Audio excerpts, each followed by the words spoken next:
दोस्तों नमस्कार, जय हिंद, वंदे मातरम। स्वागत है आप सभी का गोल्डन पाठशाला में। प्यारे बच्चों, आज की इस वीडियो में कक्षा 7 के विद्यार्थियों के लिए वार्षिक परीक्षा 2024 विषय हिंदी का प्रश्न पत्र लेकर आए हैं और इस प्रश्न पत्र का कोड है CR। अगर आपके विद्यालय में इस कोड का प्रश्न पत्र आता है तो सेम यही प्रश्न पत्र आपका आएगा, तैयार करके आप जा सकते हैं। अदरवाइज इसको आप एक मॉडल पेपर की तरह तैयार करें। हर प्रश्न को ध्यान से पढ़ें और उसको तैयार करने का प्रयास करें ताकि आपके एग्ज़ाम में नंबर अच्छे आएँ। आइए शुरू करते हैं वीडियो को और प्रश्न पत्र को सॉल्व करते हैं। तो पहला प्रश्न बच्चों इसमें दिया गया है, निम्नलिखित प्रश्नों के उत्तर दीजिए। यहाँ पर जो है 5 प्रश्न पूछे गए हैं और इनके आंसर आपको लिखना है और इन पाँचों क्वेश्चन का आंसर हमने लिख कर बताया हुआ है, तो आप इसको ज़रूर पढ़िए। का प्रश्न है, महामना ने तत्कालीन भारत में समस्याओं के समाधान का विकल्प किसे माना है और क्यों? इसका आंसर अभी आगे आपको मिलेगा। का प्रश्न है, सूखी धरती में पानी लौटने के साथ और क्या क्या परिवर्तन हुए? बालक गोपाल प्रसाद की समस्या पूर्ति को सुनकर श्रोताओं में क्या प्रतिक्रिया हुई? और घा प्रश्न है, वन रक्षक को उसकी नेकी और ईमानदारी का क्या फल मिला? अंगा प्रश्न है, बुराई में रस लेना बुरी बात है, अच्छाई में उतना ही रस लेना उजागर ना करना और भी बुरी बात है, क्यों? तो इसके आंसर आप सभी को मैं दिखा दे रहा हूँ। तो जो पहला प्रश्न इसमें दिया गया है उत्तर नंबर 1 का यानी पहला प्रश्न जो पूछा गया था उसका आंसर इस प्रकार से आप लिख सकते हो, महामना ने तत्कालीन भारत में समस्याओं के समाधान का विकल्प हिंदू धर्म के पुनरुत्थान को माना है, क्योंकि हिंदू धर्म सनातन धर्म है और मालवीय जी इस धर्म और संस्कृति के सच्चे अनुयायी थे। तो इसका आंसर आप इस प्रकार से लिख दीजिए। उत्तर नंबर खा जो आपका पूछा गया तो उसका आंसर इस प्रकार से लिख सकते हो, सूखी धरती में पानी लौटने से राजस्थान की पूरी तस्वीर बदल गई, भूजल स्तर उठने से कुएं जल से भर गए, हरियाली वापस आ गई, धरती की उर्वरा शक्ति बढ़ गई, फसल चक्र बदल गया, अरावली की पहाड़ियों पर पुनः पेड़ पौधे होने लगे तथा जो लोग रोजी रोटी के लिए पलायन कर गए थे वह पुनः वापस आ गए और खेती करने लगे। तो ऐसा कुछ परिवर्तन हुआ था, ये आप दूसरे नंबर क्वेश्चन में लिख सकते हो। और उत्तर नंबर 1 का जो गा वाला प्रश्न है इसका आंसर आप ये लिखें, सभी श्रोता प्रशंसा और आश्चर्य से बालक गोपाल प्रसाद को देखने लगे। हेडमास्टर मुकुल बिहारी लाल जी ने बालक को दौड़कर गोदी में उठा लिया और जनता ने उनके कवि होने की घोषणा कर दी। तो ये आप 1 के गा में लिखेंगे। और 1 का जो घा वाला क्वेश्चन है इसका आंसर है, वन रक्षक को उसकी नेकी और ईमानदारी के लिए एक तलवार और 1000 रुपये सालाना पुरस्कार जीवन भर के लिए मिला। ठीक, तो ये आप लिख सकते हो, ये लाइन मत लिखिएगा, ये गलत लिखिए यहाँ पे। और नेक्स्ट जो क्वेश्चन है 1 का अंगा, इसका आंसर आप ये लिख दीजिए, लेखक कहता है कि लोग एक दूसरे की बुराई को बड़ा रस लेकर उद्घाटित करते हैं, जो बहुत बुरी बात है, किंतु दूसरे की अच्छाई को उतना ही रस लेकर प्रकट करने में संकोच करना तो और भी बुरी बात है। हमारे आसपास असंख्य घटनाएं ऐसी घटती हैं जिन्हें यदि उजागर यानी प्रकट किया जाए तो लोगों के दिल में अच्छाई के प्रति अच्छी भावना जाग सकती है। अतः अच्छाई को प्रकट करने में हमें कभी पीछे नहीं रहना चाहिए, ये लेखक का कहना है। तो इस प्रकार से इनके आंसर आप लिख सकते हैं। आइए चलते हैं नेक्स्ट क्वेश्चन पर। क्वेश्चन नंबर 2 है, कर्तव्य पालन पाठ का सारांश अपने शब्दों में लिखिए और इसके लिए आपको 15 अंक मिलेंगे, आप इसको ज़रूर तैयार कर लें। तीसरा प्रश्न है, हजारी प्रसाद द्विवेदी का जीवन परिचय लिखिए। तो इनका आप जन्म, मरण, पिता का नाम, माता का नाम और इन्होंने क्या किया है, 2-4 रचनाएँ, ये सभी चीज़ थोड़ा थोड़ा याद कर लीजिए, जीवन परिचय आपका बन जाएगा। और चौथा प्रश्न है, निम्न पंक्तियों का भाव स्पष्ट कीजिए। का, खा और गा, ये 3 पंक्तियाँ दी गई हैं और तीनों का भाव आप लिखेंगे तो 6 अंक आपको मिल जाएगा। भाव लिखने का मतलब है ये इनका जो है अर्थ लिखना है। पांचवा प्रश्न है, अपनी पाठ्य पुस्तक से याद की गई कविता की 8 लाइनें लिखिए, 4 अंक यहाँ से। और छठा नंबर क्वेश्चन है, ईश्वर चंद्र विद्यासागर नामक पाठ का हिंदी में सारांश लिखिए। तो ये आपका संस्कृत, अनिवार्य संस्कृत से लिया गया है, तो ईश्वर चंद्र विद्यासागर नामक पाठ का हिंदी में सारांश आपको लिखना है। 7 नंबर प्रश्न में आपको रिक्त स्थानों की पूर्ति करना है, तो आइए देखते हैं इसमें आप क्या लिखेंगे। तो पहला जो का वाला है इसमें आपको लिखना है, मैं बोल दे रहा हूँ, आप लोग लिख लीजिएगा। तो इसमें का वाले में लिखना है महता श्रमेण, का वाले में लिखिएगा महता और श्रमेण, ये आपको भरना है पहले वाले में।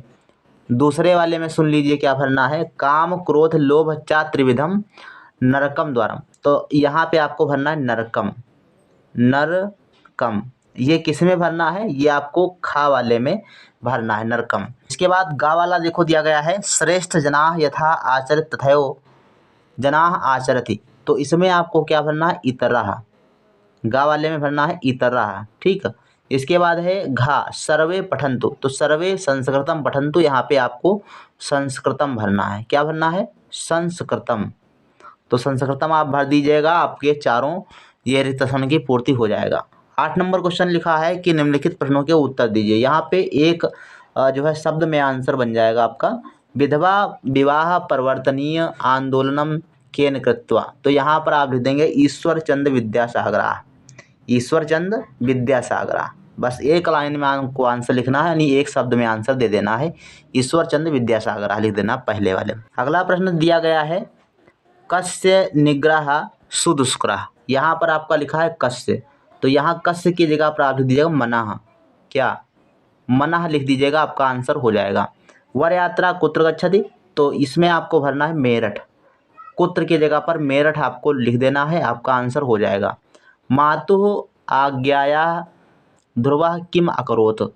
तो माता की आज्ञा से ध्रुव ने क्या किया था, तो वो जो है वन आगच्छति, यानी वन को चले गए थे, तो वन आगच्छति, वन आगच्छति यहाँ पर लिख देंगे आप, ठीक। तो ये किम की जगह पर वन आगच्छति लिख दीजिएगा। 9 नंबर क्वेश्चन दिया गया है कि निम्नलिखित पदों में विभक्ति व वचन बताइए।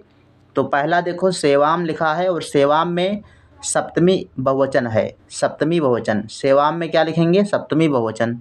और भ्रातु, भ्रातु में आपका प्रथमा एक वचन है, भ्रातु में क्या है, प्रथमा एक वचन। जगदीशस्य, ये खष्टी बहुवचन है यहाँ पे, ठीक, खष्टी एक वचन।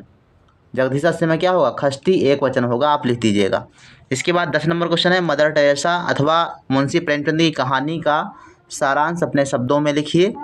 और 11 नंबर क्वेश्चन है, कारक की परिभाषा एवं भेद लिखिए। 12 नंबर क्वेश्चन दिया गया है कि निम्नलिखित शब्दों के तद्भव रूप लिखिए। यहाँ पे देखो पहला शब्द दिया गया है आश्रय, आश्रय का तद्भव क्या हो जाएगा। देखो तत्सम का मतलब होता है जो संस्कृत निष्ठ शब्द होते हैं, और तद्भव का मतलब जो वो धीरे धीरे परिवर्तित होकर जो है वर्तमान में चल रहे हैं। तो आश्रय का मतलब हुआ आवास, ठीक। तो इसमें आप आवास लिख सकते हैं, सही है। भक्त का मतलब हो जाएगा भगत, भक्त का मतलब भगत, ठीक। इसके बाद पिपासा, पिपासा का मतलब हो जाएगा प्यासा, ठीक। पिपासा का मतलब प्यासा। ऐसे आप इसके तद्भव रूप लिख देंगे, ठीक। 13 नंबर क्वेश्चन है, निम्नलिखित शब्दों के पर्यायवाची शब्द लिखिए। अब यहाँ पर देखो पत्र, पत्र का मतलब क्या हो गया, लेटर जो लिखते हो, पत्र का मतलब चिट्ठी। नदी का मतलब क्या हो जाएगा, सरिता। धरती का मतलब हो जाएगा भू, धरा। बादल का मतलब मेघ, ठीक। रात का मतलब रात्रि। तो ऐसे आप लिख देंगे पर्यायवाची। इसमें ये नहीं दिया गया कितने कितने, तो आप एक एक लिख देंगे या दो दो लिख देंगे, तब भी आपका काम चल जाएगा। 14 नंबर क्वेश्चन दिया गया है कि निम्नलिखित शब्दों के विलोम शब्द लिखिए। यहाँ पर देखो उदय, उदय का विलोम शब्द हो जाएगा अस्त। प्रत्यक्ष का विलोम शब्द हो जाएगा अप्रत्यक्ष। स्वतंत्र का हो जाएगा परतंत्र। संपन्न का हो जाएगा विपन्न। क्या हो जाएगा, विपन्न। ध्यान रखेंगे, लिख देंगे निंदा। प्रशंसा का विलोम शब्द क्या हो जाएगा, निंदा हो जाएगा। इसी प्रकार से नेक्स्ट क्वेश्चन जो 15 नंबर दिया गया है, निम्नलिखित वाक्यांशों के लिए एक एक शब्द लिखिए। यानी ये पूरा एक वाक्य लिखा है, इसके लिए एक शब्द होना चाहिए। तो जिसका कोई आधार ना हो तो उसको कहेंगे निराधार, जिसका कोई आधार ना हो क्या हो जाएगा, निराधार। और जो साथ पढ़ता हो तो सहपाठी, साथ पढ़ने वाला क्या हो जाएगा, सहपाठी। कानून के विरुद्ध तो क्या हो जाएगा, गैर कानूनी, ठीक। सहन करने वाला क्या हो जाएगा, सहनशील। आशा से परे तो ये हो जाएगा आशातीत, ऐसे लिख सकते हो आप। इसके बाद 16 नंबर क्वेश्चन है, निम्नलिखित शब्दों के संधि विच्छेद कीजिए। तो आप इसको देख करके कर लीजिएगा। 17 नंबर क्वेश्चन है, अपने विद्यालय के प्रधानाचार्य जी को 2 दिन के अवकाश के लिए प्रार्थना पत्र लिखिए। 18 नंबर है, किसी एक विषय पर निबंध लिखिए। रक्षाबंधन, वनों का महोत्सव या वन महोत्सव, ईद, विद्यार्थी जीवन। तो किसी एक टॉपिक पर आपको कम से कम एक पेज में निबंध लिख देना है। आपको यहाँ से कम्प्लीटली नंबर अच्छे मिल जाएंगे। तो ये बच्चों रहा CR कोड का प्रश्न पत्र। मुझे लगता है ये NM01 कोड से काफ़ी टफ क्वेश्चन पेपर बनता है। तो आप लोग अगर आपके विद्यालय में इस कोड का प्रश्न पत्र आता है तो इनको ज़रूर पढ़ के जाएँ। एक एक प्रश्न के लिए आपको कम से कम एक एक पेज ज़रूर लिखना पड़ेगा।